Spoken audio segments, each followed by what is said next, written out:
this feel like? You're back here, kind of at a place you know pretty well. Yeah, I mean, the first thing I did when I got here, I went out to the field, just walked around. I mean, I remember coming here, man, first time probably would have been 2007, 2008, way back in the day. I got a foul ball from Casey Blake. Okay. Oh, yeah, big throw back there. But yeah, just it's so cool just being out there and just the dream, the memories of the dream from when I was a kid. You probably knew, given what you did last year, that you would be on the opening day. Where were you when you got that news that you made the opening day roster? And just take us through that. Yeah, I was at Dyken Park, and Joe called me into his office, and at this point I didn't want to expect anything, Right. But I was very blessed, and he told me that I made the team. It's a huge weight off the shoulders, but also a wonderful opportunity to show what I can do. Now that you put yourself on this roster from opening day, is there anybody that have kind of taken you under their wing, or somebody you look up to on this squad right now? If you need any advice or things like that. I would say it's a little bit of everyone. It really depends on what kind of advice I'm looking for. Because I can go up to Christian Walker and just talk baseball. From a hitting perspective, me from a pitching perspective.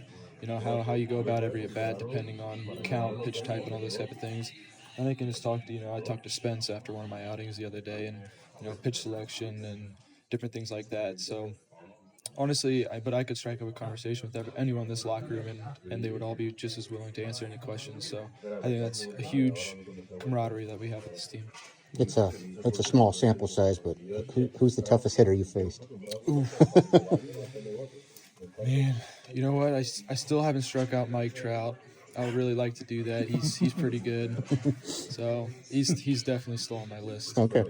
And we talked, I think, last year at some point, we talked about Travis Sissong and what that 2010 team and him. Mm-hmm. I mean, just talk a little bit about what influence that played in your baseball journey here. Yeah, for sure. I mean, I remember I was at the game that they won. I think it was 14-3, if I'm not mistaken. Yeah. And watching those guys, I was just like, these guys are kings. Yeah. They're bigger than big, and to be in the conversations with those guys that I looked up to, and to be where I'm at today is more than I could have ever asked for, because watching them was a dream. Just watching them. I mean, Travel, he reached Double-A, but I mean, did he have any advice for you when you got drafted or anything like that? Did you have any contact with Travis? No, I never got a hold of him. I would love to, but I had a lot of contact with Joe Staub, sure, who was on that team as well, and he still texts me throughout every season, good or bad. He's always been there for me. So shout out to Joe, shout out to the whole Staub family, honestly. AJ, at what point do you just have to take a step back and pinch yourself and realize you came from the Valley of Clearfork, now you're pitching in the major leagues? Every day I wake up, I feel blessed. My prayers, I thank God every single day for what He's blessed with, every opportunity that He's given me. I thank Him for all the people He's put in my life to get me to this point. It's an everyday thing, multiple times throughout the day. It's just a blessing. I'll go back every once in a while, talking to friends about memories and stuff. Like in spring training, I was walking out on the field and they played "Put Me In, Coach." Oh yeah, played that song, and I just got flashbacks to summer ball. Growing up when I was 9, 10 years old, and I texted my old Mansfield Mudhens team. I was like thinking about you guys, because without them, without Coach Stone, Coach Rickert, I wouldn't be here without all those guys. So it's definitely a group effort, and there's no way I can take all the credit. It takes a valley. That's it. Do you still live in the Valley?